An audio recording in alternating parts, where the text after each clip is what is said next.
heavily linked with Chelsea. This is what Chelsea's head coach Enzo Maresca had to say about United's forward. The club have been linked with a move for Alejandro Garnacho in this transfer window. Are you happy with the wide options you have, or do you think that you could do with one more right now?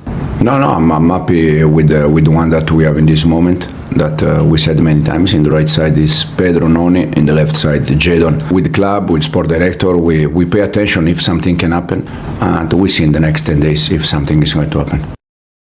So, Michael, Maresca not saying too much, but we know that Chelsea have expressed an interest with about Garnacho. So, where are we with that? It's a player who is under consideration for Chelsea at present. Now, it might have to rely on Mykhailo Mudric's injury, potentially Nkunku moving on, João Felix, who's only just joined, potentially moving on as well. But we've seen already from Enzo Maresca, who's usually one of the most open managers, I feel, in press conferences. He likes to work with a tightish squad, seems to have his plan for when he plays in domestic competitions in Europe. But obviously we have to remember as well, there's another team at play here. Napoli had a bid rejected from Manchester United.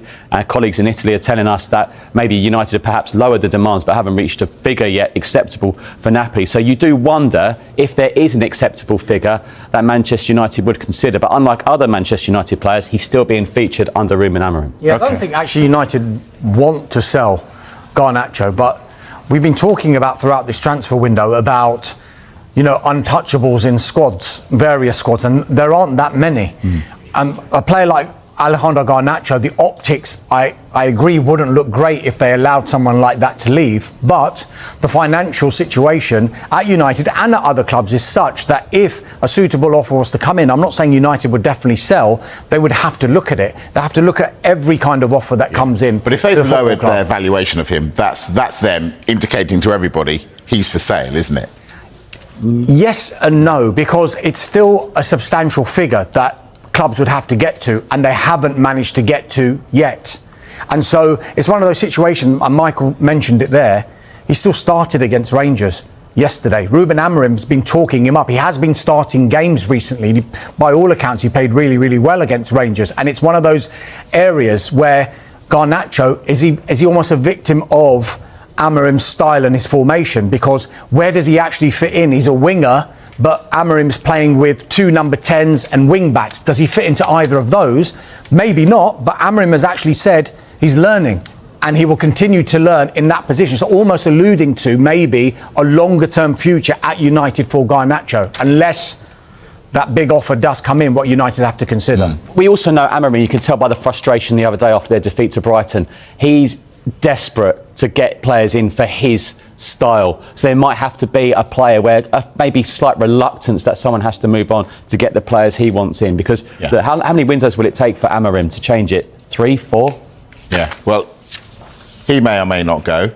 Looks like Anthony is on his way out, Dharmesh. What's the latest on this? Yeah, this one looks really, really close now. We were reporting earlier on in the week that it was really close to happening with Real Betis. Well, now Anthony has been given permission to travel to Seville to take a medical with Real Betis. The deal itself is a straight loan, and we've been given a little bit of information of how this deal is made up. And Real Betis will actually pay at least 84% of Anthony's wages plus bonuses.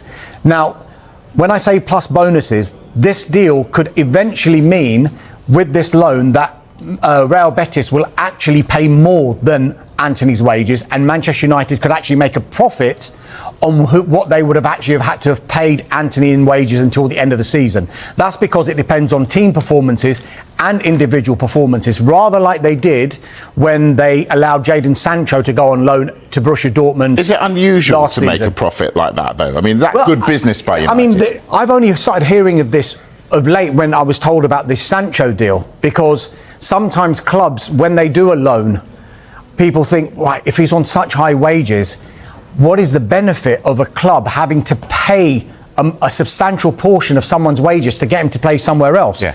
There is that one obvious benefit. If he plays well, then the market value goes up in the summer. But on this case, they can actually make more money during the loan. So say, for example, Manchester United's percentage, which we know now is 16%, that's what they'll pay. Depending on appearances, goal involvements, goals, assists, and how far Real Betis and how well they do, maybe that percentage will go down. even to the point where it will go into negative, which would mean Real Betis would actually have to pay more. He has to go, doesn't he, Michael? I think file this one under best for all parties. He needs a fresh start. You know, Darmish has talked about the finances, but wow, I mean, let's not forget the fee the old Manchester United regime paid for him, but time to move on. Yeah, indeed. Time to bring people in, as you've mentioned, left wing back, really important for United. Are they going to get this fella? They're trying. They're definitely trying. Manchester United are now discussing internally about their next steps with regard to this left wing back Patrick Dorgu. Now, there is currently a gap in valuation between what Manchester United are prepared to pay and what Lecce want. Lecce, for their part, do not want to lose Dorgu in this transfer window, but then again, they are going to say that because it will be a good negotiating tactic to try and get Manchester United to raise their price.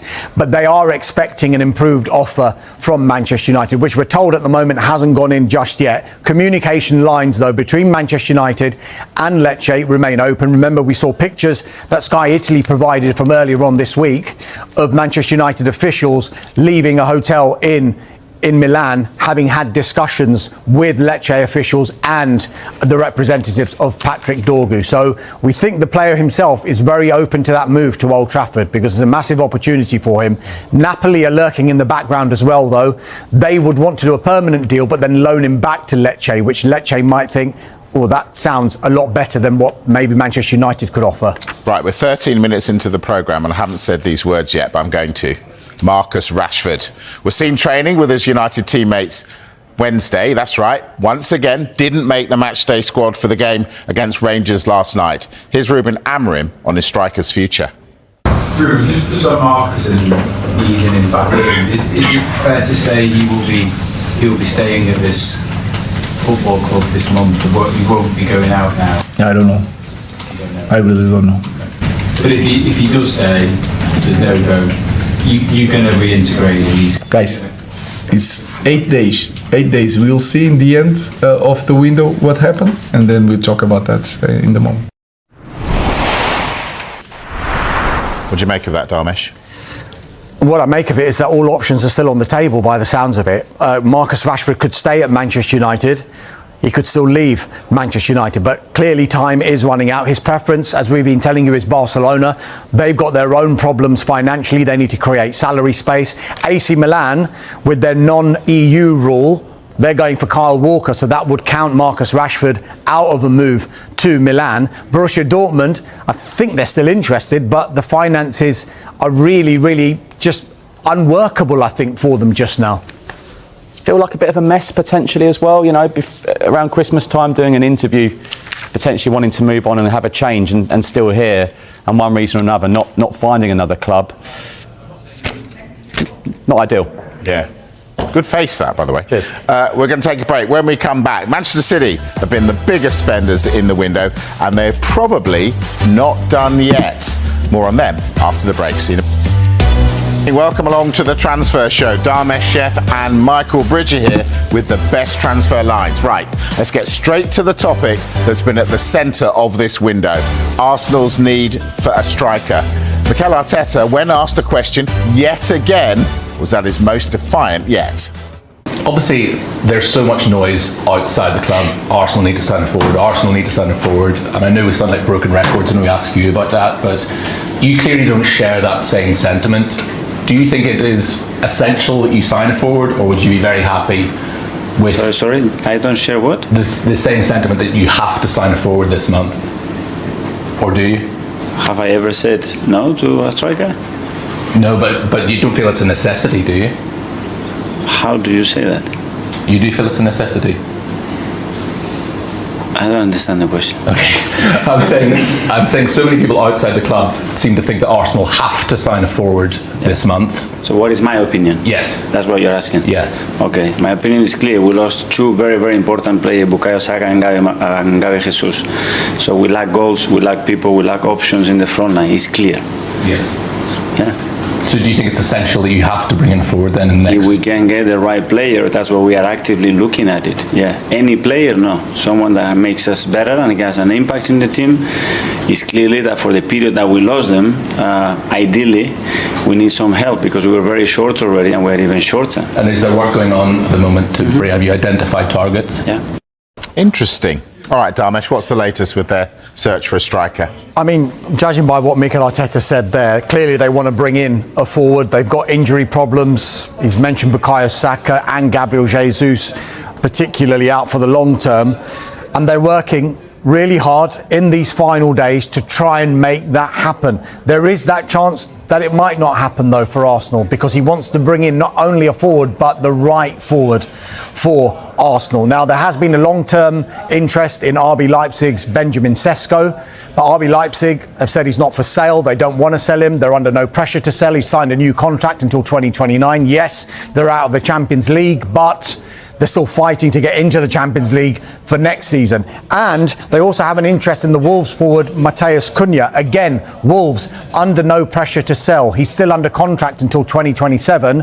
There is another contract offer on the table which hasn't been signed yet. And unsurprisingly, Vitor Pereira, the Wolves head coach, was asked the question about Matheus Cunha, and this was his response.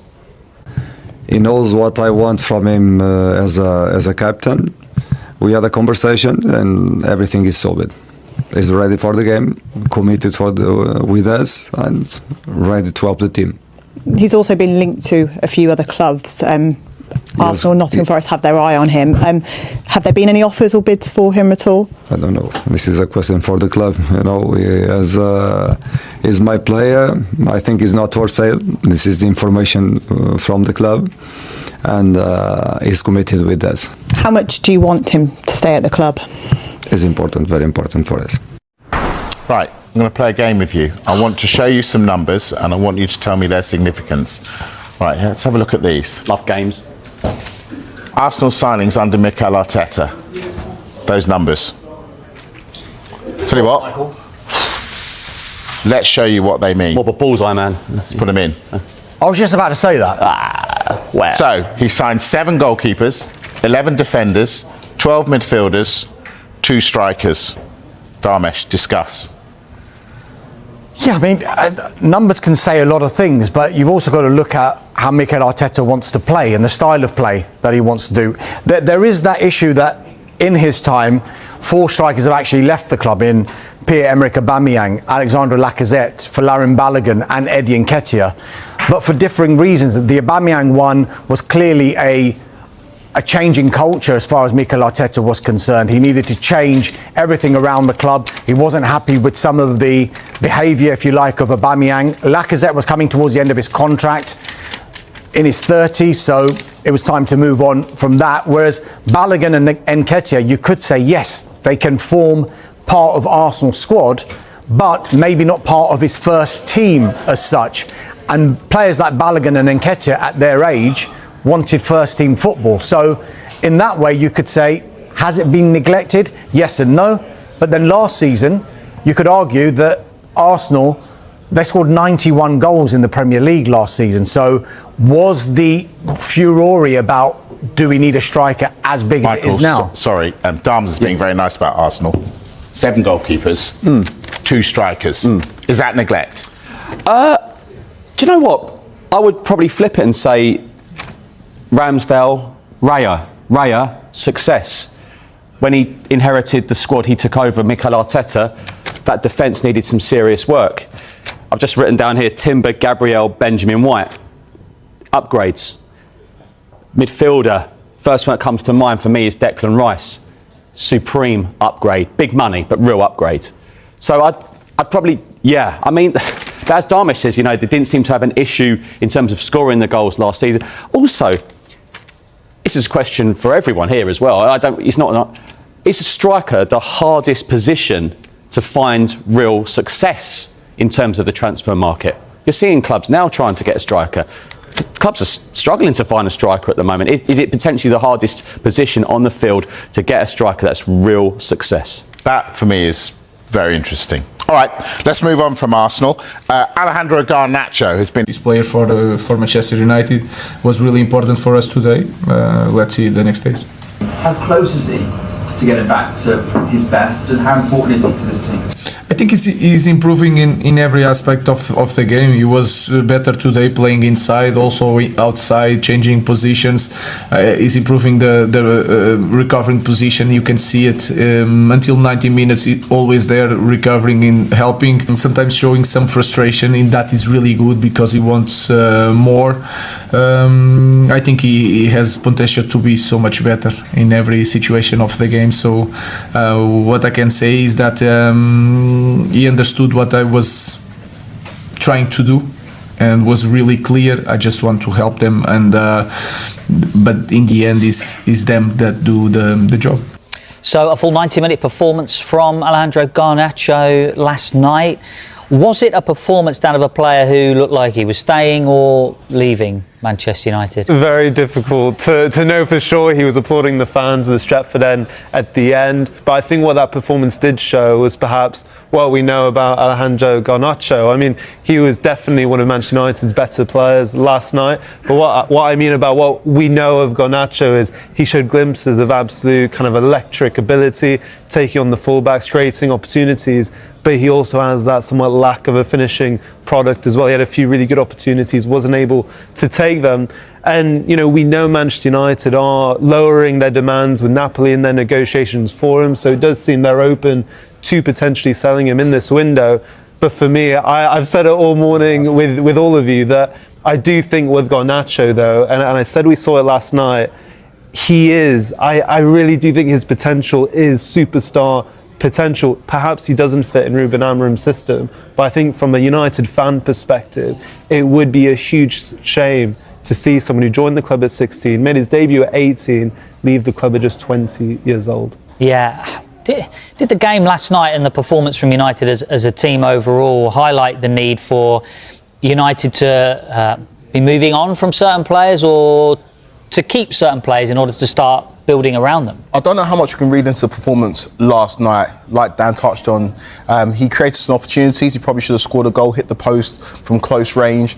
But Garnacho is a player, I think there's a multitude of factors when it comes to his future at Manchester United. Firstly, does he fit into Ruben Amorim's system? He obviously plays with wing backs. I don't think Garnacho's that, and I don't think he's a number 10 behind the striker either. And also what it represents when it comes to PSR. Garnacho, if Man United were to recoup, say, 60 million, it may allow them to spend up to 180 million in the transfer market and alleviate a lot of their PSR issues. But Amorim talked there about how he's frustrated and that how Garnacho wants to play more football, and you can understand that. Last year as a teenager, he played 36 games in the league for Manchester United, started 30 of those games, contributed heavily in their bid to win the FA Cup, scored in the FA Cup final as well. He's a player that's obviously very, very talented. If we lived in a world where PSR didn't exist, I don't think Manchester United would entertain selling the Garnacho because he has got such incredible potential. But he's a player that clearly wants to reach the heights and wants to play regular football. And I don't know if that works currently with how Amorim wants to play football in terms of those wing backs and those number 10s behind the striker. But there's no doubt he's an incredibly talented player that I think, given the right opportunity and the right club to flourish, can go right to the very top. I agree. I have to say, with both Kweku and Daniel, I think the potential that Garnacho has is absolutely huge. I do think it'll be a decision that United will regret in the future. He could have a long-term future at that club, there's no doubt about it, but as Kweku said, I think PSR has a huge bearing, and if Patrick Dorgu, for example, is a player that they want to bring in, they have to offload, but to leave a homegrown talent go, I know it's 100% profit because of that very nature, but it just seems like a huge miss for Manchester United. I'm interested in the Chelsea perspective on this as well. Are they waiting to pounce? Are they waiting to see what kind of fee United might be willing to accept from Napoli and then go, OK, here it is? Well, if you look at Chelsea, they are very active and they seek opportunities in the transfer window. And if the opportunity is there to sign a player like Garnacho, who's got incredible upside and potential, then I think Chelsea will look to capitalise on that opportunity. It's the price tag, right? It's a lot of money. If you look at Chelsea's model in recent windows, there's not that much outlay on players like that. But I think we all agree he's such a talented boy. But Chelsea have got options in those areas. He's not a guaranteed starter. If you think on left-hand side, you've got Jadon Sancho. Pedro Neto has been playing in that position as well, even though his more favoured position's on the right. You think about, obviously, Mudrik's going through his own issues, but Chelsea are well stacked. Esteval comes in the summer, very, very talented young Brazilian player. So he'll have to fight for his place if he was to come to Chelsea, but he would definitely be an addition to that Chelsea squad. And I think Manchester United, similarly to Man City when they let Cole Palmer go to Chelsea and saw him flourish last season, even kicked on this year, they may live to regret selling him to a Premier League rival. And I think for a lot of Manchester United fans, they prefer to see him go abroad to a team like Napoli because it could come back to bite them. I also think from a player's perspective, you know, we always talk about from a Premier League perspective, Manchester United, Chelsea. But I think if you're Garnacho, Napoli are interested. Let's not forget, they're top of Serie A. Antonio Conte is their manager. We've seen players recently go there. Scott McTominay, for example, is having a fantastic season. And you talk about options, say, at Chelsea. At Napoli, they have David Neres and Politano as their main wingers. But after that, having lost Kvaratskhelia to PSG, they don't have a lot of depth in those positions. So if you're Garnacho, you have an opportunity, as much as I'm sure he'd love to stay at United, you have an opportunity to compete for a league title in Serie A, to work with a world-class manager. And I mean, him with the likes of Lukaku up front, that would be pretty electric as well with that midfield. So I know we always look at it from a Premier League lens, but actually for him, it's a great opportunity if United are to get the right money for him.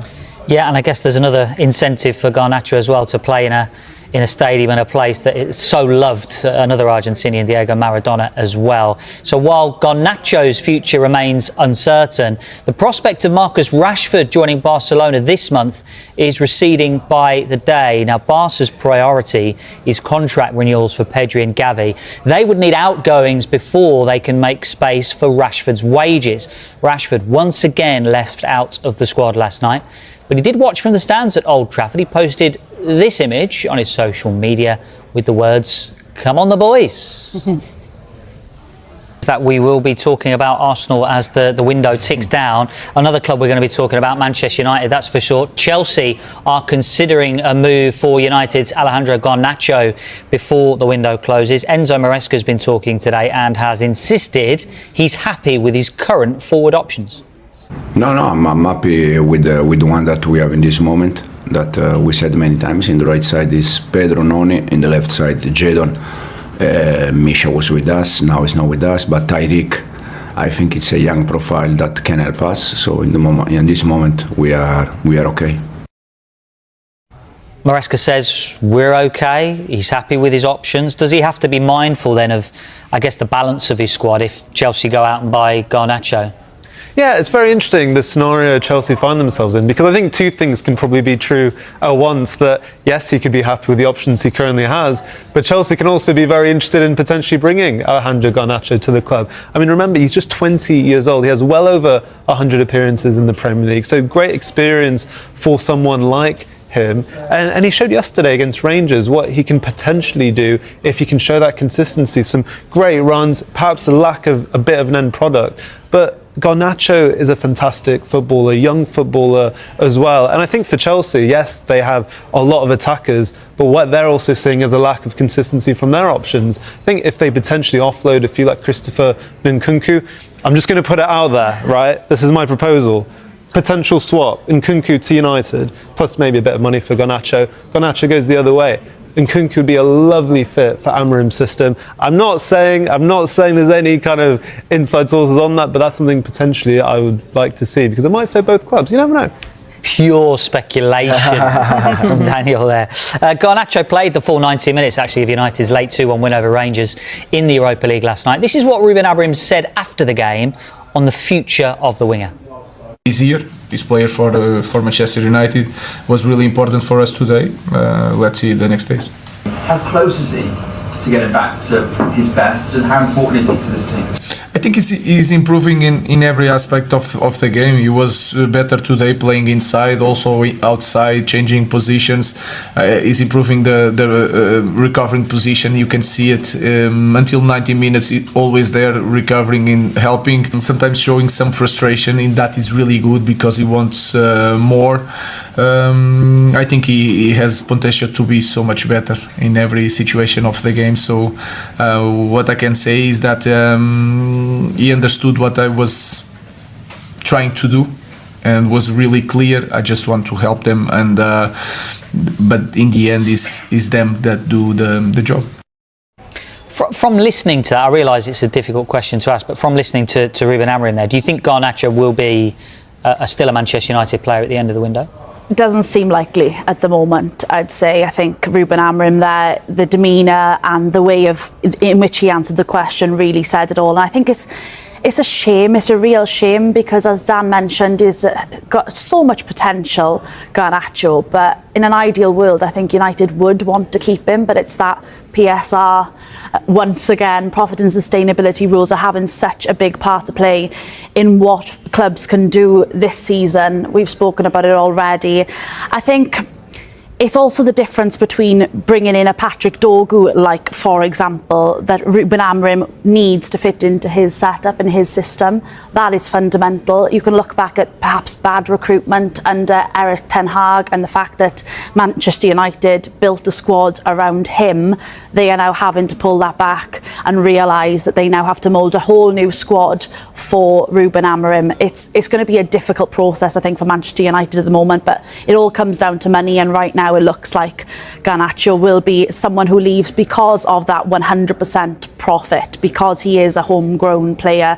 It's a sad situation, as I say, because of exactly that. He's homegrown. You want to see him flourish at the club where he's been brought up, but it doesn't look likely that that's going to happen. Yeah, all options still on.